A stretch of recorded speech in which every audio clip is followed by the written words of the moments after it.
Hi, my name is Jen Ramsey, and I am going to talk about my leadership challenges.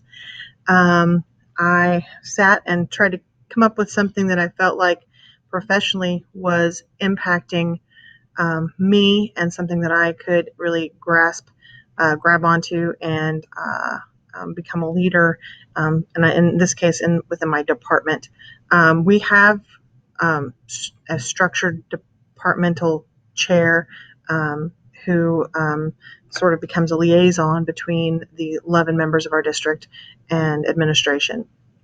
So, one of the issues that I could foresee would be maybe a threat or a challenge to what she perceives as her position or leadership. So, that in terms of taking any kind of leadership positions would be my first issue. Um, One of the things, though, after watching the videos, I became a little bit more understanding of what the expectations were for becoming a leader. And I think within our department, one of the biggest issues that we deal with is the implementation of our standards.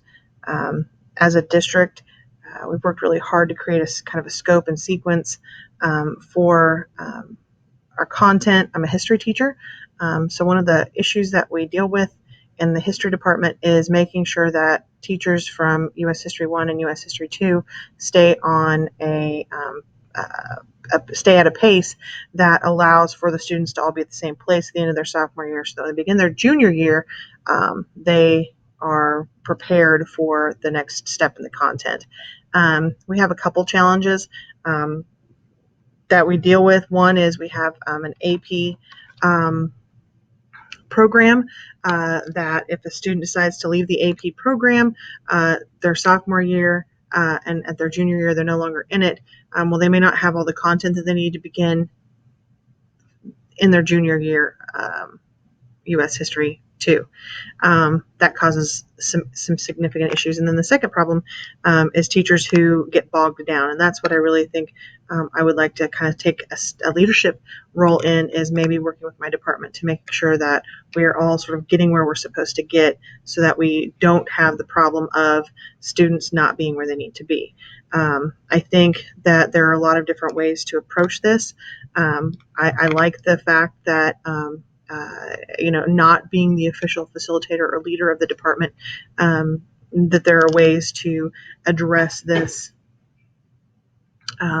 adaptive challenge, because this isn't something that you can really hand to someone and say, here, fix it. This is something that everyone's going to really have to buy into. And I think that it's definitely a good conversation to have, because I think that everyone needs to understand that obviously it's not about us, it's about the students, and that we need to we really need to focus on what's going to be best for them. Um, um,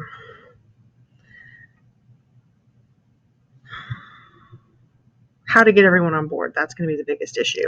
And I think having a conversation with people about why they get bogged down in certain areas, why they're struggling to get through the content, and having kind of a more of a transparent conversation about that, because there is room for some professional choices in terms of, like, if you want to spend a little bit more time on a certain area, that's fine. But if you're spending too much time, or if you take the attitude that no one's going to tell me what I can do and can't do, it really causes problems down the road. Then that puts the second year teacher in kind of a bind. So my challenge is to help my department come together to create a more continuous and to implement the standards better, I guess, and the pacing guide better.